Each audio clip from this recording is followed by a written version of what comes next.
Imaginemos por un momento que estamos sentados en las butacas de un teatro muy antiguo. Vale.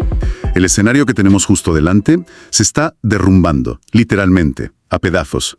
Caen vigas del techo, sale humo de las grietas del suelo, las cortinas están en llamas. Menudo panorama, vaya. Un caos total. Pero los actores siguen en el centro del escenario, recitando sus líneas con una sonrisa de plástico y, no sé, exigiendo que les sirvan el té con guantes blancos. Como si estuvieran en una comedia de salón, claro. Eso es. Y bueno, hoy no vamos a hablar de dramaturgia. Hablamos de un país entero que, según el documento que tenemos hoy sobre la mesa, funciona exactamente así. Sí, tal cual. Hablamos de la compleja crisis política, institucional y social en Venezuela y, más específicamente, de una teoría muy particular sobre una inminente transición impulsada por fuerzas transnacionales. Y todo esto surge de un único texto analítico que vamos a desmenuzar hoy. Es un ensayo titulado Nubosidad política venezolana, escrito por Genaro Mosquera. Es un documento bastante denso que intenta explicar no solo el colapso, sino las tácticas de supervivencia del poder actual y una propuesta de intervención externa que el autor considera la única salida viable. Vale, vamos a desgranar esto. Pero a ver, antes de encender los focos, hay que poner una regla inquebrantable sobre la mesa. Fundamental, ¿sí? Es absolutamente crucial hacer una aclaración de imparcialidad para quienes nos escuchan. Este documento fuente contiene posturas políticas extremadamente marcadas. Muy contundentes. Hay juicios de valor severísimos sobre el gobierno venezolano y también sobre actores internacionales, incluyendo la administración estadounidense.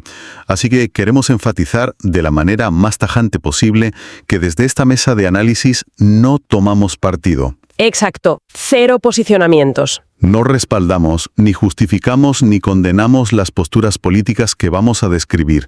Nuestro único objetivo en esta inmersión profunda es exponer y diseccionar imparcialmente las ideas tal y como el autor las ha plasmado en su texto. Actuamos como un espejo. Es una advertencia necesaria, claro. El rol de este análisis es desarmar el argumento del autor para ver cómo funcionan sus piezas, independientemente de si quienes nos escuchan deciden comprar o no ese reloj. Eso es. Y el argumento de Mosquera arranca con una premisa visual muy potente, o sea, esa nubosidad política que, de hecho, da título al texto. Es una analogía fantástica, la verdad, para entender el clima actual. Intentar comprender la política ahí es como caminar por un banco de niebla espesísima. Ya, no ves a medio metro. Exacto. En esa niebla, dice el autor, los analistas y los ciudadanos especulan. Actúan más como videntes de redes sociales que como expertos, tratando de adivinar formas en las sombras. Y el truco, está en que esa niebla no es un fenómeno natural, es artificial. El control político real se maneja en una total y absoluta opacidad de forma deliberada. Claro, porque generar confusión es de hecho una técnica de gobernanza. Mosquera sostiene que al inducir una política basada en rumores y en esa niebla constante, nadie puede comprobar sólidamente hacia dónde van los acontecimientos. Ya, te mantienen desorientado. Eso es. Pero el texto intenta disipar esa bruma, y lo que revela detrás no es un simple bache político, sino un colapso estructural absoluto. Madre mía. Un derrumbe que se alimenta de 2 fuentes: las contradicciones internas del propio país y el peso aplastante de la globalidad. Y ojo, cuando habla de globalidad no se refiere a acuerdos de libre comercio o cosas así. Menciona una inestabilidad geopolítica brutal, extremismo ideológico, la parálisis de las instituciones clásicas y la presencia de imperios criminales operando desde dentro. Sí. O sea, el país se convierte en una especie de franquicia para dinámicas ilícitas globales. Lo fascinante aquí es cómo el autor describe el mecanismo de esta transformación. O sea, no lo ve como un caso aislado. Ah, no. No, lo ve como el síntoma de una involución peligrosa que acecha a las democracias modernas. Plantea que los poderes públicos pierden su forma, dejan de ser instituciones diseñadas para administrar el bienestar y sufren una mutación. Ya. Se convierten en instrumentos ilegítimos cuya única intención es controlar a lo que él denomina, de forma bastante despreciable por cierto, una manada. Qué fuerte. El objetivo del aparato estatal pasa a ser sublimar, castigar y robar. Es la institucionalización del crimen. El crimen se hace Estado. Volviendo a la imagen del teatro en llamas del principio, el documento describe al gobierno actual como algo provisional, sumido en una bancarrota financiera y moral total, y dice que incluso desprecian su propia ideología revolucionaria originaria. Claro, todo es fachada. Todo es cartón piedra, exacto. Menciona a funcionarios que actúan con ceremoniales antiguos. Es casi cómico, si no fuera trágico, imaginar a burócratas en ministerios vacíos exigiendo reverencias mientras el país colapsa. Totalmente surrealista. Y a su lado, figuras a las que el autor llama directamente marionetas, pronunciando discursos completamente huecos. Afirma que la verdad ha sido borrada y reemplazada por un eslogan de marca que repiten en bucle. Ese famoso socialismo, igualdad, triunfaremos, no volverán. Y ese vaciado del lenguaje es vital para sostener la ilusión, ¿eh? Cuando la capacidad de gestión desaparece, o sea, cuando no hay recursos reales que ofrecer, la propaganda es el único muro de carga que queda. Ya, las palabras son lo único que sostiene el edificio. Exacto. Las palabras pierden su significado descriptivo y se convierten en herramientas de contención puras y duras. Pero claro, esto me lleva a plantear la gran paradoja del texto. A ver si me explico. Dime. Si el gobierno está en bancarrota absoluta, si sus líderes son marionetas recitando eslóganes vacíos y si generan un rechazo viral en los ciudadanos, como dice el documento, Sí. ¿cómo diablos logran mantener la estructura del teatro en pie? O sea, la pura inercia no sostiene un edificio en ruinas frente a la gravedad. ¿Qué mecanismos evitan el desplome final? A ver, el autor no esquiva esa paradoja para nada. Su respuesta detalla un sistema de andamiaje basado en el miedo, la fuerza bruta y una administración milimétrica de la presión. Vale. Para empezar, utilizan la fachada. Se apoyan en elementos pseudodemocráticos, como elecciones, que el texto califica abiertamente de fraudulentas, diseñadas para negar la voluntad popular, pero cumpliendo el trámite visual ante el mundo. Claro, de cara a la galería. Eso es. Y todo envuelto en narrativas construidas sobre las cenizas de supuestos próceres. Explotan la nostalgia y el mito histórico para justificar un presente insostenible. Pero claro, la burocracia y los mitos no detienen las protestas en la calle. No, desde luego que no. Y aquí es donde entra lo que el autor llama gobernar con el mazo dando. Y el mecanismo que describe Estela Marinera es muy perverso. Habla de cómo utilizan a los presos políticos. No los encierran ni tiran la llave. Los usan como válvulas de escape. Exacto. Liberan a algunos a cuentagotas para intentar administrar la presión, tanto la de las familias como la de los organismos internacionales. Es literalmente gestionar rehenes como política de Estado. Y para ejecutar ese castigo diario, para sostener ese mazo, el texto describe una estructura coercitiva que ha perdido cualquier barniz institucional. Por perros de la guerra. Y ese detalle es clave para entender el colapso financiero. Un Estado quebrado no puede mantener un ejército moderno. Así que subcontrata o alquila la capacidad de fuego a mercenarios y redes de tráfico ilícito. Tal cual. Y la imagen más terrorífica de este control es la de los vaqueros modernos. El autor compara los grupos de choque que aterrorizan las ciudades con bandoleros del viejo oeste, pero motorizados. Cabalgan sobre caballos de metal. Las motocicletas. Imagina el impacto psicológico en un barrio cuando escuchas el rugido de decenas de motos acercándose en bloque. No necesitan tanques. Las motos les dan movilidad asimétrica, son baratas de mantener y siembran un terror inmediato. Y el texto advierte que estos grupos incluso cruzan fronteras para desestabilizar otras sociedades. O sea, fíjate, si conectamos esto con un panorama más amplio, vemos que el miedo aquí no es un subproducto de un mal gobierno. No, es el sistema. Es el ecosistema en sí mismo. Las cárceles, la tortura y esos caballos de metal no buscan mantener el orden público tradicional. Buscan asfixiar cualquier intento de transición, paralizando por completo a la población. Bien. Pues mira, aquí es donde la cosa se pone realmente interesante, porque encuentra una fricción inmensa en el argumento de Mosquera. A ver. Nos acaba de pintar un cuadro hiperrealista y asfixiante de un estado criminal armado hasta los dientes, con mercenarios y control social absoluto. Sí. Y casi en la misma página afirma textualmente que la inacción del venezolano común en buena medida nos llevó a esto.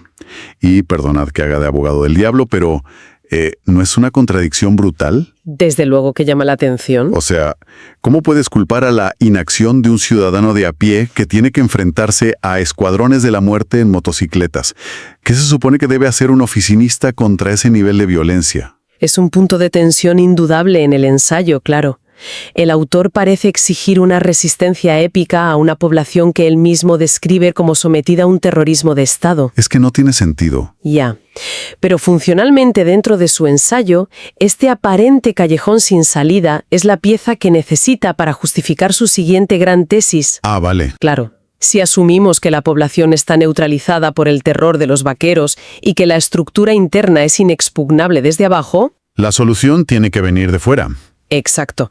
La matemática de Mosquera dicta que la parálisis interna hace ineludible un catalizador externo radical. Lo que él bautiza como una fuerza ciclónica. Y a ver, la elección de las palabras nunca es casual. Un ciclón no negocia, no firma tratados diplomáticos. Un ciclón arrasa con lo que encuentra. Literalmente. El autor introduce la idea de que, ante esta ignominia, debe surgir una fuerza transnacional que acometa acciones directas, saltándose los canales habituales y apunte directamente contra países terroristas, funcionarios corruptos en organismos internacionales y empresas de maletín. Y Mosquera no lo deja en el plano abstracto, ¿eh? El texto menciona de forma muy explícita a la administración Trump como un ejemplo de esta dinámica. Curioso. Según su lectura, esa administración no rompió el orden mundial o la diplomacia, sino que actuó como un foco que iluminó un orden que ya estaba profundamente fracturado e hipócrita. Ya veo. Al hacerlo, argumenta el autor, inició un proceso indispensable para reventar las estructuras antidemocráticas que llevaban décadas escondiéndose bajo el paraguas de las Naciones Unidas. Básicamente, aplaude una estrategia que prioriza arreglar la casa primero, caiga quien caiga, y menciona un mecanismo táctico interesantísimo, la oxigenación a muy corto plazo. Sí, ese concepto es clave. Quienes nos escuchan se preguntarán, ¿por qué querrías darle oxígeno a un régimen que quieres derrocar? Pues según la lógica del texto, se trata de aflojar ciertas presiones momentáneamente para que en su propia avaricia las estructuras internas de poder terminen de devorarse entre sí. Darles cuerda para que se ahorquen solos. Exacto, que colapsen por su propio peso. Pero claro, para que esa estrategia ciclónica funcione, el autor defiende abiertamente que Occidente debe romper con la ortodoxia diplomática. Considera que es una emergencia geopolítica de tal magnitud que las reglas tradicionales de soberanía y no intervención, quedan obsoletas. Tela. De hecho, lanza una afirmación lapidaria. Dice que si esta intervención de fuerza no nos gusta, no debería importar porque está plenamente justificada. O sea, para quienes nos escuchan, probablemente estén pensando, un momento, ¿el autor está justificando saltarse el derecho internacional de un plumazo? Y la respuesta en el texto es un rotundo sí. Sin tapujos. Permitidme intentar una analogía médica audaz para visualizar esto. Es como si tenemos a un paciente al borde de la muerte por una infección generalizada. ¿Vale? El protocolo diplomático tradicional te dice que busques un quirófano esterilizado, un equipo de anestesistas y rellenes formularios, pero el autor afirma que el hospital está en llamas y los directores son parte del problema. Ya, claro. Así que justifica que un cirujano decida agarrar al paciente, llevarlo a un callejón oscuro e, ignorando todas las normas de higiene, operarlo a corazón abierto con un cuchillo de cocina. Argumenta que, si espera por el protocolo, el paciente morirá de todos modos. Y esa cirugía de callejón refleja perfectamente el pragmatismo extremo del autor. Asume que los fines, o sea, la liberación del país, justifica unos medios que dinamitan las reglas del juego global. Totalmente resbaladizo. El problema de esta lógica es el riesgo de sepsis. Si operas en un callejón, la infección posterior puede ser mucho peor. Y eso nos lleva al vacío más grande de toda la teoría. A ver. Vale, supongamos que la fuerza ciclónica impacta. El cirujano opera en el callejón, las estructuras corruptas son arrasadas y el régimen cae. El polvo empieza a sentarse. ¿Qué queda? Porque destruir un edificio podrido es rápido, pero ¿cuál es el plan para la mañana siguiente? Pues el propio Mosquera admite que, al asomarse a ese día después, el panorama es brumoso. Lo compara con un cuadro abstracto, donde los contornos no están definidos, donde nadie tiene el control total, y donde los pronósticos están fuera de los intervalos de confianza. Vamos, una incertidumbre total. Nadie puede predecir el comportamiento de un país traumatizado la mañana después del huracán. A pesar de reconocer esa niebla del futuro, el ensayo intenta trazar una hoja de ruta muy milimétrica. Y todo el peso de la reconstrucción recae sobre un concepto fundacional: la creación de un suelo jurídico. Para el autor, no hay economía ni sociedad que pueda renacer si no se pavimenta primero un suelo legal inquebrantable. Y el primer bloque de ese suelo es la elección de una nueva Asamblea Nacional. Un cuerpo legislativo purgado, ¿no? Exacto, que tenga la legitimidad para validar un gobierno transitorio. Y subraya mucho que ese gobierno debe estar compuesto por los mejores. Los pasos que detalla a partir de ahí son una lista de tareas titánica. Requiere establecer un Tribunal Supremo de Justicia independiente, nombrar a un fiscal que procese a los que él denomina imperdonables. Los arquitectos del colapso. Eso es. Además menciona la urgencia de liberar e incorporar socialmente a los miles de secuestrados políticos. Y en el plano económico, las medidas son hercúleas. Habla de romper la brecha monetaria. Y detenernos en ese detalle económico es fundamental para entender la fricción de la transición. Romper la brecha monetaria en un país destrozado significa, en la práctica, alinear el valor real del dinero en la calle con el valor oficial. Claro, un choque de realidad brutal. Exacto. Suele requerir terapias de shock inflacionario o dolarizaciones traumáticas. El autor también exige contener la especulación feroz, lograr remunerar justamente a la población activa y a los jubilados y recuperar los activos nacionales robados. Todo para llegar a la gran meta final. Organizar unas elecciones generales verdaderamente transparentes que atraigan de vuelta la inversión internacional. Ese es el plan sobre el papel. Pero hay algo en toda esta última parte que me chirría muchísimo. Fíjate en el contraste salvaje de la propuesta.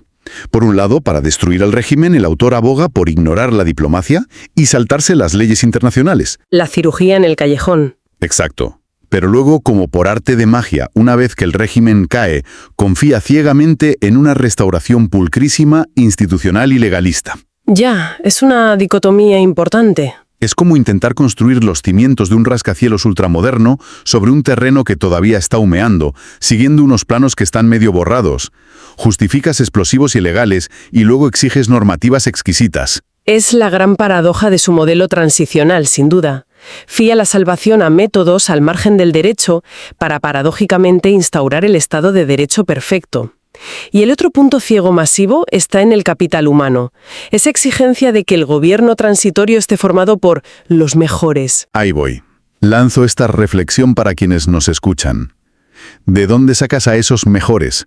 El texto ha dedicado páginas a explicar cómo las instituciones han mutado en sindicatos del crimen y cómo la clase política tiene el vicio del eterno oficio. Obsesionados solo con cuotas de poder. Exacto. En un país donde las estructuras del Estado han implosionado, ¿cómo garantizas que los encargados de la transición no lleguen ya corrompidos o se corrompan a las 24 horas de pisar las ruinas del poder? Bueno, la historia nos dice que las transiciones rara vez son protagonizadas por figuras inmaculadas que descienden de una torre de marfil. Suelen requerir pactos incómodos con actores del sistema anterior. Pensar que brotará una casta de gestores puros del caos de la fuerza ciclónica es un ejercicio de fe gigantesco. Totalmente. Bueno, creo que hemos hecho un recorrido exhaustivo por los rincones de este documento. Hemos atravesado esa densa nubosidad política para ver el colapso de un país manejado por marionetas y esos terribles vaqueros modernos. Hemos analizado la controvertida propuesta de la fuerza ciclónica que rompe la diplomacia tradicional. Sí, y finalmente hemos explorado el boceto casi abstracto de una transición basada en la recuperación del suelo jurídico. Y la razón por la que diseccionar todo esto es vital para cualquiera que nos escuche es porque esto trasciende fronteras. Es un caso de estudio extremo sobre la rapidez con la que las instituciones democráticas pueden convertirse en herramientas de opresión.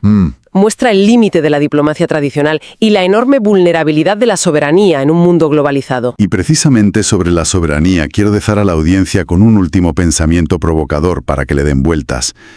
Hay un detalle hacia el final del texto original que Mosquera menciona casi de pasada, pero que es demoledor. A ver. El autor afirma que la amenaza de esa fuerza externa ciclónica evitó que el país terminara de colapsar. Y cito, en brazos de otros interventores y aprovechadores que desarrollaron sus esquemas ideológicos contra la civilización occidental. Ya, una advertencia de que los vacíos de poder siempre se llenan. Si no te interviene uno, te interviene otro. Y esa es la reflexión final, la gran pregunta incómoda. En un tablero geopolítico tan fracturado, ¿existe todavía la verdadera soberanía para una nación en crisis profunda? ¿O el destino final se reduce inevitablemente a tener que elegir por cuál bloque externo prefiere ser intervenido? Es una pregunta fundamental sobre el significado real de la independencia hoy en día. Ahí lo dejamos, para que lo analicen mientras se toman un café. Ha sido un recorrido intenso. A quienes nos escuchan, como siempre, la invitación sigue siendo a cuestionar todo lo que leen y a mantener la curiosidad despierta. Porque esa nubosidad de la que hablábamos nunca se va a disipar por sí sola. Hasta la próxima. Un saludo, hasta pronto.